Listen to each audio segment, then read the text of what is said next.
Bonjour à tous, dans cette séquence, nous allons dresser le bilan de la semaine 5 de ce MOOC. Alors, comme d'habitude, la vie du MOOC.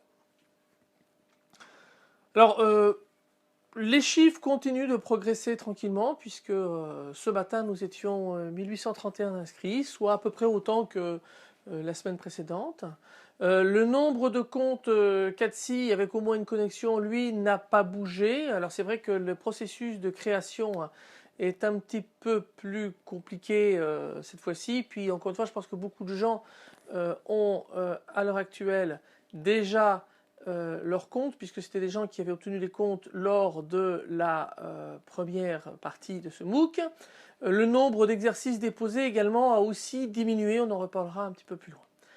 Le questionnaire de début de MOOC, ça se remplit très tranquillement. On n'arrive pas encore à 20% des inscrits qui l'ont rempli. Et le questionnaire fin de MOOC, ça décolle très doucement également, puisque selon que l'on compare au nombre total d'inscrits ou au nombre total de personnes ayant rempli le questionnaire de début de MOOC, eh bien on a soit 0,9% des inscrits, soit 4,68% des gens qui ont rempli le premier questionnaire. Donc, s'il vous plaît, l'équipe pédagogique vous remerciera vraiment de remplir ce questionnaire. C'est à ce stade trop parcellaire pour qu'on puisse tirer des conclusions, en particulier sur les changements de rythme qu'on a essayé de mettre en place suite à l'analyse des questionnaires de fin de MOOC de la partie 1, parce que il n'y a pas assez de données pour qu'on puisse s'en rendre compte. La carte interactive a été mise à jour. À l'heure actuelle, on référence donc 384 personnes et 196 lieux. Il y a un lieu supplémentaire notable qui est apparu dans l'île de Madagascar. Et puis les autres, les quelques rares nouveaux, sont plutôt en France profonde. L'activité sur les vidéos, eh bien, vous voyez qu'elle reste un petit peu la même. On a toujours des pics les vendredis qui sont les jours de publication des vidéos. Il faut voir que cette semaine et la semaine 6, dont on a publié hier les vidéos, sont plus courtes. Enfin, il y a moins de vidéos, il y en a qu'une dizaine à chaque fois. Et donc, par conséquent, le fait que le chiffre soit constant reflète quand même une activité qui est relativement constante, et aussi le fait que il y a toujours des gens, vous allez le voir avec le transparent suivant, qui progressent avec un temps de retard. On a dépassé les 20 000 vues cette semaine. Donc ça, c'est les vues vidéo par vidéo. Donc l'état que l'on avait la semaine dernière, et vous voyez la progression, toujours la ligne avec le nombre de réponses au questionnaire, on se rapproche tranquillement des 400, et on voit que on a ici probablement un deuxième palier, donc on est probablement sur le palier proche du nombre de réponses au questionnaire pour la première semaine, et puis ça se tarit un petit peu dans les 2 premières semaines pour probablement atteindre avec le recul quelque chose qui sera à peu près 50%, un peu plus de 50% des gens qui ont rempli les questionnaires. J'ai l'impression qu'on tourne à peu près autour de 200 personnes qui ont l'air de suivre ce MOOC. Ici, vous avez évidemment les vidéos qui ont été publiées hier, y compris les fameuses vidéos mises à jour sur les Apple Watch. Sur le forum, activité tranquille. Je vous signale juste, on m'a dit que certains PDF étaient corrompus. Je ne comprends pas ce qui se passe. Ça a été signalé par 2 personnes, à la fois pour les transparents associés aux vidéos sur les montres, mais aussi pour les dernières vidéos de bilan. Donc du coup, j'ai tout republié sur un site externe à Fun, qui est en fait ma homepage. Vous avez l'URL qui est donné dans un fil dédié du forum, un post particulier, et vous tombez sur cette page-là avec toutes les vidéos de bilan, dans lesquelles je mettrai les transparents de cette vidéo de bilan, et également les vidéos nouvelles vidéos sur les transparents associés aux vidéos sur l'Apple Watch. Il s'est également posé la question d'exécuter 2 simulateurs. Vous savez que pour cet exercice, l'exercice de cette semaine, on ne peut pas le tester avec simplement le simulateur ou simplement un terminal. Donc pour ceux qui ont un terminal et qui peuvent déployer sur un terminal, ça n'est pas grave. Vous pouvez avoir un terminal et un simulateur. En fait, pour être franc, ça vaut le coup, ou deux terminaux et un simulateur, ça vaut le coup d'avoir 3 entités. Dans le système réparti, on dit toujours, il y a le cas 1, il y a le cas 2 et il y a le cas plus. Et en fait, en général, à 3, d'expérience, on expérimente à peu près, d'un point de vue algorithmique, toutes les situations qu'on a pour n strictement supérieur à 2. La seule différence entre 3 et 1000, par exemple, ça va être essentiellement des soucis de dimensionnement. On pourrait réaliser qu'il y a des goulots d'étranglement ou des points de contention qui vont altérer le comportement du système. Mais si on teste intensivement à 3, on a a priori autant de situations compliquées que à n supérieur à 3. Donc l'idéal ce serait de tester avec plusieurs terminaux, mais là certains d'entre vous n'ont pas de terminal, ils ont juste un Mac, ou s'ils ont un Mac, ils n'ont pas l'abonnement qui permet de faire le déploiement. Et alors la question est de trouver le moyen de lancer 2 applications. Alors il y a un truc qui est à tester, mais il semble que sur certains forums, il était signalé que ça puisse marcher. Donc l'idée c'est que sur la machine, vous ayez 2 comptes. On va dire qu'il y a le compte moi et le compte lui. Vous allez vous connecter sous le compte lui, compiler une copie du projet et lancer une exécution. Et vous allez ensuite non pas quitter lui, mais en fait passer de lui à moi. Vous savez, vous pouvez le faire, vous avez en haut à droite, vous pouvez avoir, quand vous avez plusieurs utilisateurs sur votre machine, changer d'utilisateur.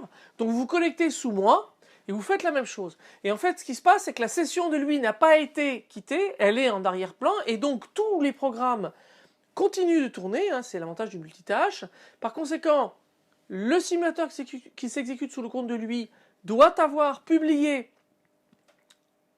les informations du terminal qu'il simule, et lorsque vous vous connectez sous moi et que vous faites la même chose, vous compilez la copie du projet, vous lancez l'exécution, eh bien les deux vont pouvoir apparaître. Alors là où c'est un petit peu saoulant, c'est que pour faire les modifications, il faut que vous passiez d'un compte à l'autre. Donc vous, encore une fois, toujours sans vous déconnecter, c'est pas pomme shift Q, c'est simplement en passant d'un compte à l'autre, vous allez pouvoir changer l'humeur, par exemple, de moi, repasser sous le compte de lui, voir si la modification a été propagée, etc., etc. C'est un peu laborieux, mais ça permet de faire des tests, parce que certaines des applications que vous avez livrées, certains n'ont pas eu la possibilité de les tester dans de bonnes conditions et s'assoyer. Je vous rappelle que le week-end prochain, c'est-à-dire le week-end, c'est le 13 juin, samedi 13 juin à partir de 14 h, il y a une rencontre de planifier place Edmond-Rostand en face du Luxembourg avec ce smiley comme signe de reconnaissance. Bon, moi je serai là, mais encore une fois, comme je le disais dans une précédente vidéo de bilan, vous avez l'avantage sur moi, c'est que vous connaissez ma tête, moi pas.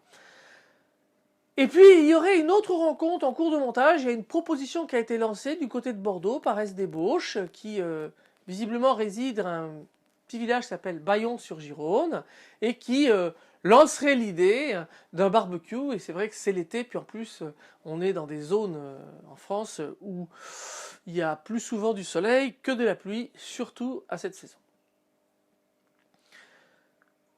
L'application de la semaine, vous l'attendez tous. And the winner is, encore une fois, ALX Martinet, avec une très jolie application que nous allons regarder maintenant. Pour tester cette application, il est important de disposer de plusieurs terminaux que l'on exécute en parallèle. Donc c'est le cas ici. Alors pourquoi? Parce que en fait, 1, c'est un peu pathologique dans un système réparti. 2, ça reste assez pathologique. 3, on expérimente à peu près toutes les situations possibles et imaginables. Lançons donc l'application sur un premier terminal et on observe, c'est pas mal, qu'il va récupérer l'information à propos du nom de l'appareil puisque le pseudo n'est pas renseigné. Et du coup, sur un deuxième terminal, je vais aller directement dans les préférences et je vais ici... vous voyez que là, j'ai décidé que je m'appelais iPhone Touch rouge. Et puis, j'observe qu'il y a d'autres éléments, les switches, qui permettent de sortir des sons ou désactiver les sons au niveau des messages, de gérer ou de désactiver l'onglet des traces, on va voir ce que c'est, etc., etc. Donc là, je me suis assuré des préférences et donc je peux lancer mon application. Au moment où je la lance, alors vous voyez que en fait, j'ai déjà fait des essais avec l'application et il s'est souvenu des gens qui s'étaient connectés. J'ai détruit l'application, donc c'est de la vraie persistance, c'est encore une feature. Et ce que je peux faire, c'est que je peux bien évidemment les supprimer. Donc je vais supprimer le simulateur, on va dire, et voilà. J'ai supprimé le simulateur comme je le fais habituellement sur un TableView. Et puis, je vais lancer mon application sur un terminal. Vous voyez que là, par contre, ah oui, alors le son a été coupé dans les deux autres, mais là, vous avez entendu un petit bip. Et ici, vous trouvez également toujours l'information qu'à un moment donné, je me suis trouvé près d'un simulateur. On va faire la même chose. On peut le faire ici de cette manière-là, le supprimer.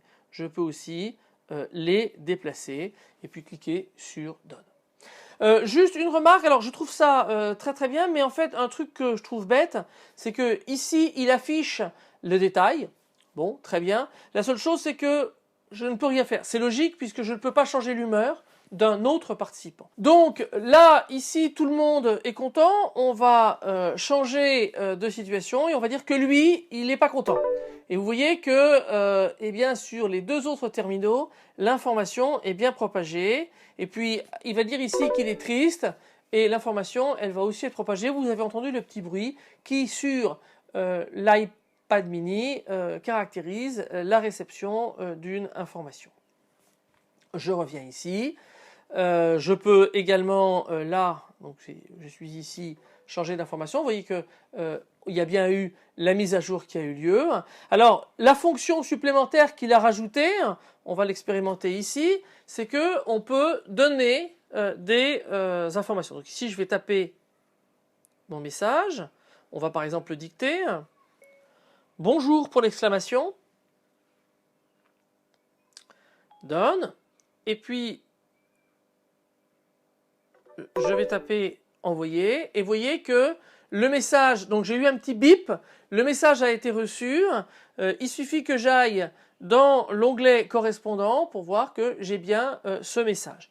Et puis on va dire que c'est l'iPhone qui va répondre, l'iPad qui va répondre, hello, et vous voyez que ils reçoivent tous. J'ai tapé hello et puis il a complété en belly. Bon, ça, ce sont les charmes de l'outil de correction orthographique qui a le don de m'énerver. Et on peut faire évidemment la même chose ici. Si je quitte l'application,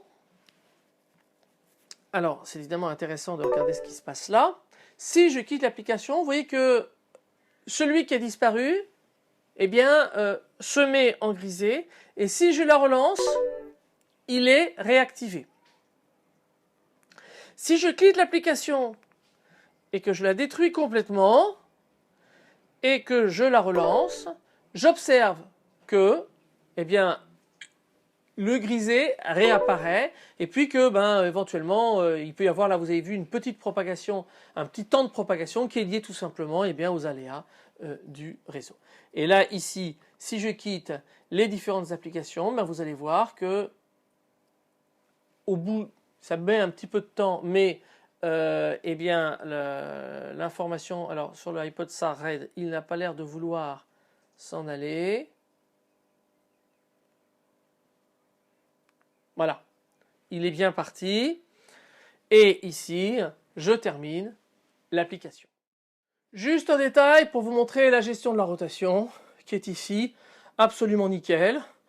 Mais normal, c'est pris en charge par le TableView. Alors ici, c'est un petit peu différent, mais ça se passe donc extrêmement bien sur petit terminal.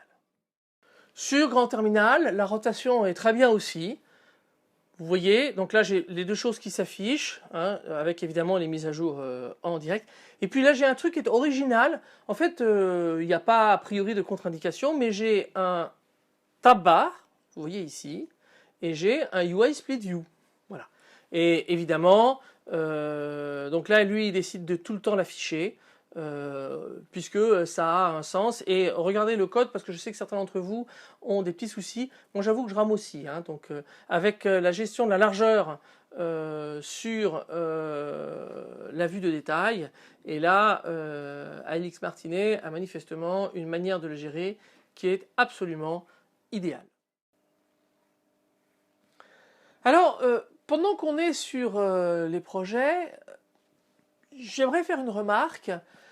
C'est qu'un certain nombre d'entre vous ont une tendance à structurer les fichiers en dossiers. C'est-à-dire que quand on ouvre le projet, ça ne se voit pas sur le Finder, mais quand on ouvre le projet, on a quelque chose qui ressemble à ça, avec une structuration des fichiers Swift ou Objective-C qui sont regroupés dans les dossiers. Alors ça, c'est quelque chose qui est extrêmement bien, à mon avis, tout à fait positif. C'est un bon réflexe et c'est extrêmement utile, en particulier dans de gros projets. Cela dit, je l'ai noté cette fois-ci, en fait, les regroupements sont, dans l'exemple que je vous donne ici, vous voyez qu'il y a un répertoire contrôleur, un répertoire view, un répertoire classes. Je trouve que les regroupements ne sont pas extrêmement sémantiques. Typiquement, dans l'application que l'on considérait, il y avait en gros deux vues. Il y a la table view, qui est la vue principale qui va se mettre à jour en fonction de ce que l'on a détecté et pas. Et puis, il y a la deuxième vue qui permet de changer l'humeur. Eh bien, moi, j'aurais plutôt fait un regroupement sémantique. Sémantique, c'est-à-dire en fait basé sur les fonctions principales du logiciel. C'est-à-dire pas mettre tous les contrôleurs ensemble, toutes les vues ensemble, mais mettre le groupe table view controller d'un côté et le groupe view controller plus la vue associée de l'autre côté, parce que comme ça j'ai une navigation et une compréhension fonctionnelle par rapport à des sous-parties de l'application qui sont à mon avis plus pertinentes quand il s'agit de naviguer à travers des sources que l'on découvre ou que l'on maintient après ne pas s'y être intéressé pendant une longue période.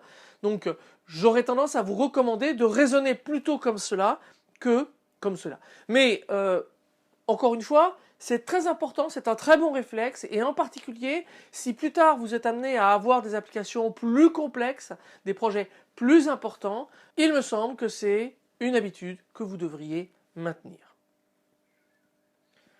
Alors, il y avait d'autres applications qui étaient intéressantes. En fait, on n'a pas eu énormément d'exercices soumis cette semaine. Je pense qu'il y a un certain nombre de gens qui rattrapent du retard. Il y a des gens qui ont été un petit peu coincés cette semaine, en particulier des vedettes. Aussi, on aborde des choses qui sont difficiles. Je sais qu'on a reproché à cette partie 2 d'être plus élitiste que la partie 1.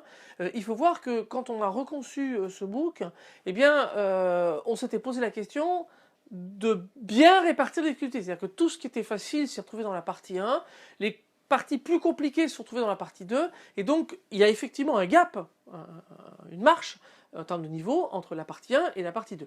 Et donc, si vous trouvez que c'est plus compliqué en partie 2, ça n'est pas étonnant, parce que finalement, on a réarrangé les choses, les séquences, et puis les notions qui ont été vues, de manière à mettre en partie 1 tout ce qui était plus facile, et en partie 2 tout ce qui était plus compliqué. Et là, en plus, la difficulté est supplémentaire, parce qu'il y a ce souci de test que j'ai évoqué, et idéalement, vous êtes dans une condition où un système réparti, à 3 interlocuteurs, il y a peut-être des choses qui apparaissent qu'on ne voyait pas à 2 interlocuteurs, et en particulier, sur certaines applications qui ont été soumises, il y en avait beaucoup qui fonctionnaient presque. En général, le partage de l'humeur, c'est lui qui est délicat, soit rien n'était partagé, soit la publication d'informations n'était pas systématique. En particulier, Phil VG, il a fait un exercice qui est assez bien fait, mais il y a des cas de figure, à 2 ça marche, à 3, il y avait une publication qui se faisait, mais l'autre terminal ne la recevait pas.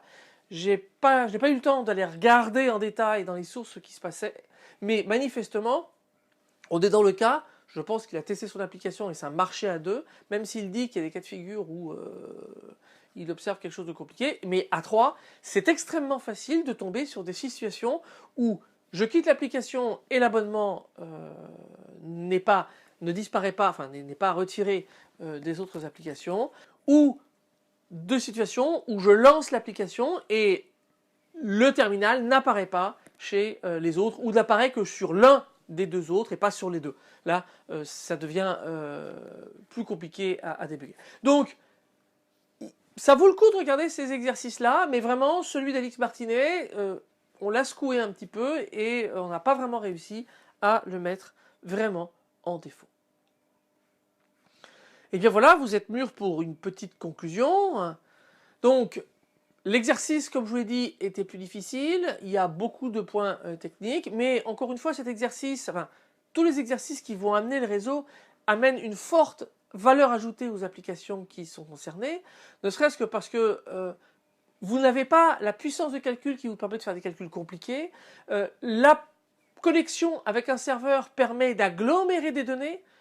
Toutes les Facebookeries, tous les catalogues en ligne, toutes ces choses-là peuvent être amenées à communiquer avec du réseau pour récupérer de l'information, quitte à la cacher dans le terminal. Par exemple, vous chargez un fichier XML, et puis lorsque je relance l'application, je vérifie juste que le fichier XML que j'ai sur mon terminal est au moins aussi à jour que celui qui est sur le serveur, sinon je le recharge.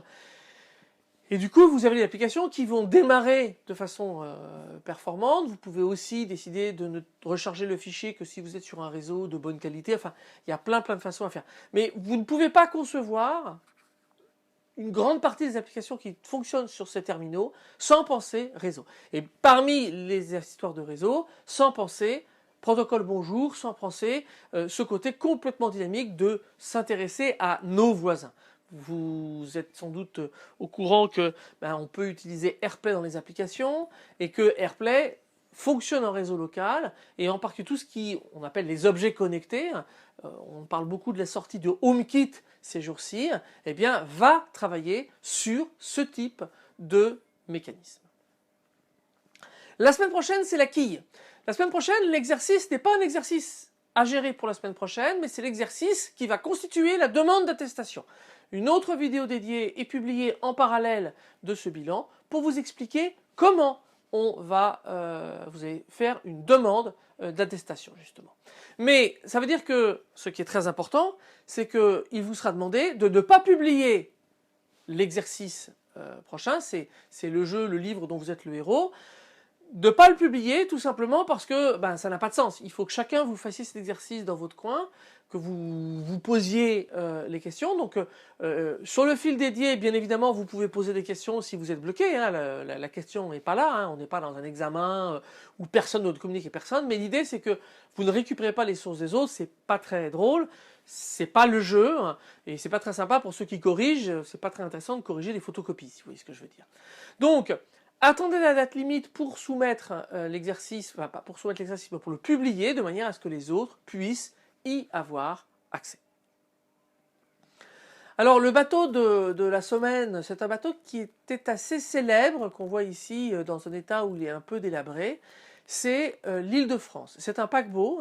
C'est un paquebot qui a été lancé en 1927 et qui a eu une très très longue carrière puisque je crois qu'il a été désarmé fin des années 50 ou début des années 60. Ce navire, il a été considéré comme le symbole de ce qu'on appelle la French Line, la CGT, la Compagnie Générale Transatlantique.